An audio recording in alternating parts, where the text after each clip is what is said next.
Hey guys, welcome back to the Rough Drafts podcast. Wait. Hey guys, this is take 8.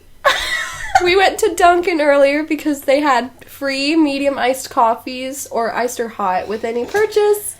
We all got some. As you can tell, it's not going really well.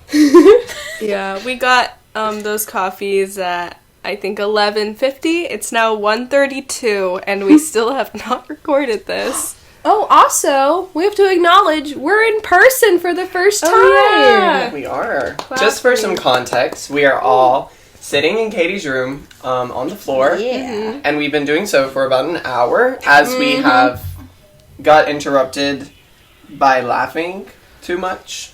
But I think we're gonna make it this time. We got it out of our system, we did some headstand. And I think we're ready to just sit down and relax now. We seem pretty comfortable with each other, but sometimes going out in public into the real world, it's a little bit scary.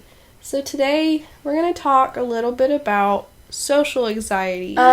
Because it's something I think we've all dealt with at least sometime or one point. Yeah, and I think going into college, it's really been on my mind lately. Mm-hmm. Like, how am I going to go to this school where I don't know anyone, and I'm going to have to meet all these people, and it's kind of freaking me out a little bit. I don't know. Yeah. Making new friends is scary. Yeah. I'm bad at it.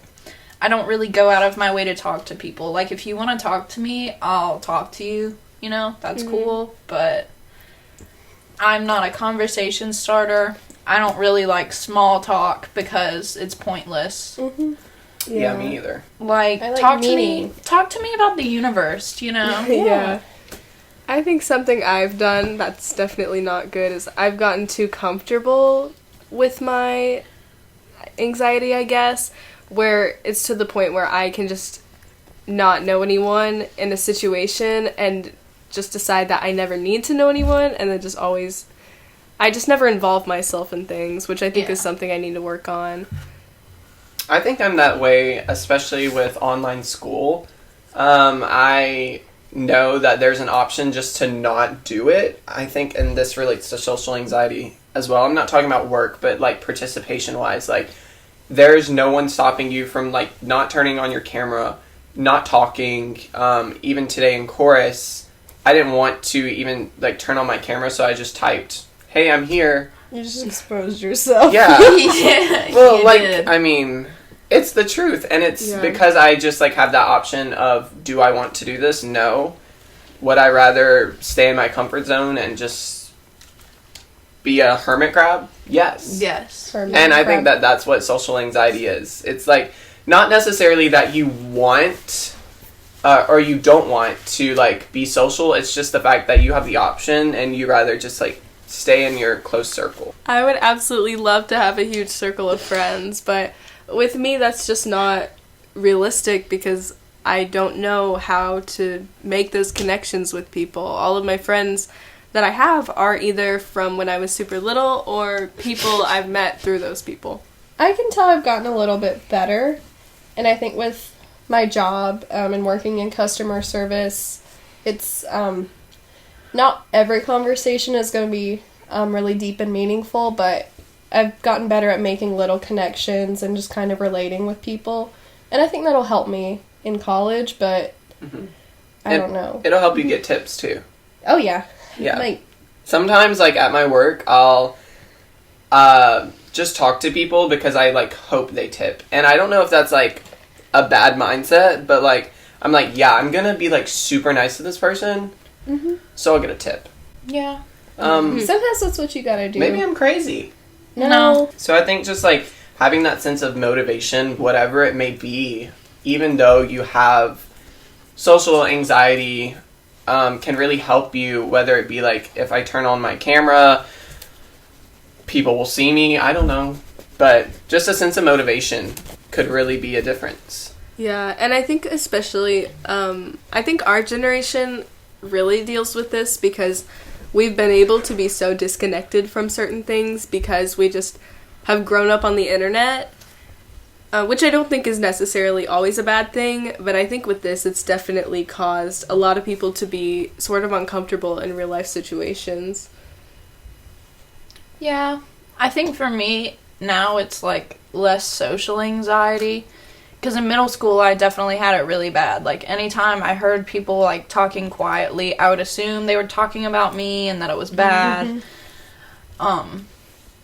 And, you know, obviously that's not always the case because people don't really care about you like that. That was kind of cynical, but it's true. But I think now it's just more generalized. Like, I just get anxious about pretty much everything. But yeah, anxiety-wise, it's more generalized. And now I think my thing with people is just, I have a sense of general distrust for people. And I just don't really like to bother to get to know them, so I just don't. And I think getting to know people on, like, a personal level is very hard to do, especially when we are teenagers and we grow up in a pretty social climate. It's hard to know what to trust with certain people, and with me especially, I just try to be transparent to everyone, and that can definitely end up biting you in the butt. And then part of that, you go back and you say, okay, this happened to me, so I'm gonna just not talk to people or not open up to people because of this one thing. And that is kind of where we, like, hermit crab, and I know I've said this a lot in the episode, but, like, literal hermit crab is, like, the best way I can describe social anxiety for me. Not opening yourself up. Yeah. I think for me, it's not that I don't want to know people or that I don't want to get to know people. It's that I just don't know how. Like, if you told me to go up to someone and become friends with them, I wouldn't even know how to start a conversation. I don't really understand, like, how to connect with people. And I don't know if that is because I've grown up just, like, on my computer, or if I've been able to keep the same circle of friends my whole life. But I know I definitely have a really hard time understanding people, I guess. Yeah. I kind of got to the point where I stopped trying to, like, introduce myself in a nice way. You know, air quote that, nice. I don't do, like, the little small talk or anything. Like, I try to be really upfront with you about who I am. Just because, I don't know, I feel like if I'm not that way, then people will get to, like, a version of me that's not realistic.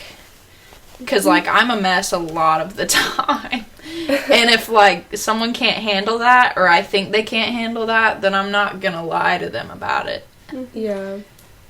That's true, because if you introduce yourself and you create this whole persona, then, because obviously sometimes you don't want to lay it all on the person the first time you meet them, but if you accidentally, like, create something that you're not, it can be really scary when you are getting close to that person and you want to share things with them, but then you're afraid that they'll look at you differently, I guess. Yeah. So, what colleges are you going to so I can just go there? Yeah. So I don't have to make new friends. I am going to whatever college takes me. Okay, So me we all too. go to App State. Yeah, that App sounds State good. is definitely in my runnings. I really want to go to App State. Okay, you can find us all at App State next year. Yeah. Okay, but I've heard greats kind of talk about this, and I, like, specifically remember it. He's like, if you go to the same college, like, all your friends go to, that's stupid, or not. I'm not obviously quoting him directly, but I kind of agree with that. I know my mom does not want me to go to the same college as Katie. Why? She got a problem with me? Just take it out with me. She said, because, well, I was talking to her about colleges, and she told me that, you know, if I do go to the same college, I tend to have a reliance on people. Yes. And I'm very clingy, and she wants me to get away from that, so she has told me, if I end up going to the same college as my friends, you know, that's fine, but she doesn't want me to pick colleges based on that. Yeah. Because she does want me to, and I want to, you know, kind of grow by myself. Yeah. Yeah, so, choosing colleges should be really based off your needs. like Lorelei said, definitely do not choose a college because your friends are going there. No, I feel like the reason that people say you shouldn't pick college is based on where your friends are going. Like, we're teenagers. We're not supposed to know who we are yet. Mm-hmm. So we have to, like, go to college and figure out who we are and what we want to do with our lives. And if you stick with the same people forever, then it's just hard to do that on your own. Yeah, it's very complacent, and it doesn't leave you a lot of room to grow because it's been the same for years and years. Yeah. And obviously there's nothing wrong with having, like, a childhood friend that you rely on. But if you are going to go to college with your friend, you need to set boundaries. Make some new friends and Yeah. grow. Yeah. So, I think that it is time for our song of the week. And I have been really adamant this week about my song of the week because my favorite singer, Isaac Dunbar, released a new song. It's called Miss America, and it's really good. And you guys should go stream by and listen to it. Thank you. We do love Isaac Dunbar. My song of the week is Hallucinogenics by Matt Mason. The lyrics are not happy, as you might imagine. But it does have kind of a vibey sound, and I don't know. It's not really a new song, but I just discovered it. My song of the week is a little bit different. This is one of my all-time favorite songs from my favorite movies in the entire world, La La Land. It's just me and Sebastian's theme. It's just a simple song with a whole lot of passion and meaning. I just really love it. My song, Katie actually put me on this. So my song of the week is Life by the Walters. Yeah. I've just been listening to it. So, Katie, you want to do the honors? Oh yeah, hey, I didn't really tune it, but what's new? Let me It play it in sounds both really mics. good in person. Yes. I'm gonna play it in both mics just to make sure we got it. Yes! We got it. We're going to go now and laugh and enjoy La La Land. each other's company. La La Land. We'll see you next week.